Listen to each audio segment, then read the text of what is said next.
And this is the second time I've worked with a group here at Chequers. For many years I've worked this site by myself and thoroughly enjoyed doing that and the energies of it. And for many years I travelled the Ridgeway in my van and lived on the sacred sites along the Ridgeway. Ridgeway is a 76-mile long ridge that travels along across southern England, and the Michael and Mary ley lines travel along it. They're the major ley lines travelling across southern England. But this is only the second time I've taken a group of people up there. And I think it's only the third time, maybe there's been more that I can't remember, where I've taken people to sacred sites to work with the energies. It's something I've just done for myself, but with Chequers, I've been called to this site. Well, I'm the person that found this site and mapped it out and drew the images and campaigned for public access to Chequers. So not surprisingly, I'm called to encourage people to come and work with me there and help open it up. And it was very, very different quality to it than when I worked with myself. I was quite surprised. It took me by surprise, and I had to become used to working with the energies with a group of people there. Had a different quality. And we worked mainly, I think my main objective was to really open up the centres along Beacon Hill there. Beacon Hill has been closed to the public, or the top of it, the top half of it has been closed to the public until the last 15 years. And before that it was closed, you know, certainly since Chequers became home for the Prime Ministers. And this land in Chequers has been owned by rich aristocrats for at least 1,000 years. So, you know, who knows when that circle at the top of Beacon Hill was available before. And the sacred site, there's a mound at the bottom of Beacon Hill, which is again a cross of two ley lines. It has the Icknield Way directly in front of it, and the Icknield Way kind of goes around it. The natural course of the Icknield Way would be straight exactly through it, which I think is the ley line east to west through the church there.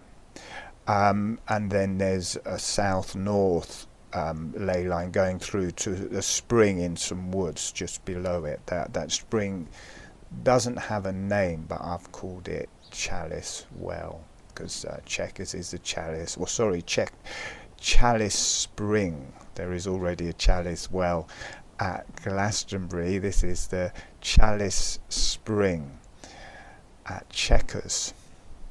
And Chequers really is a chalice.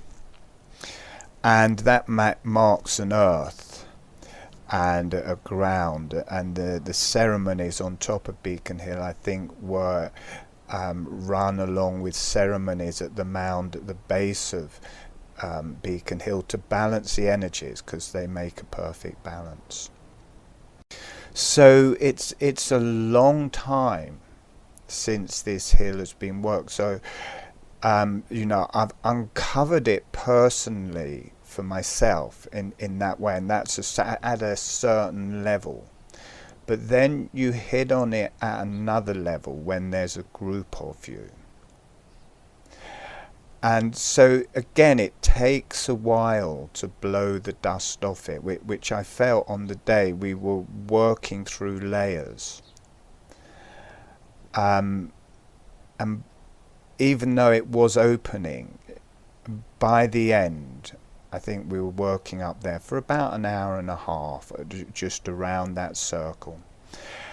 It was really humming and open, and connecting along the ridgeway to the other sacred sites along the ridgeway, connecting to the top of Coombe Hill, connecting down through the sacred sites, well, to the east, to Ivinghoe Beacon, to the west, down through East Hendrids. There's sacred sites all along it, but East Hendrids, there's a major one. Then you've got the Uffington White Horse, then another White Horse, then Avebury.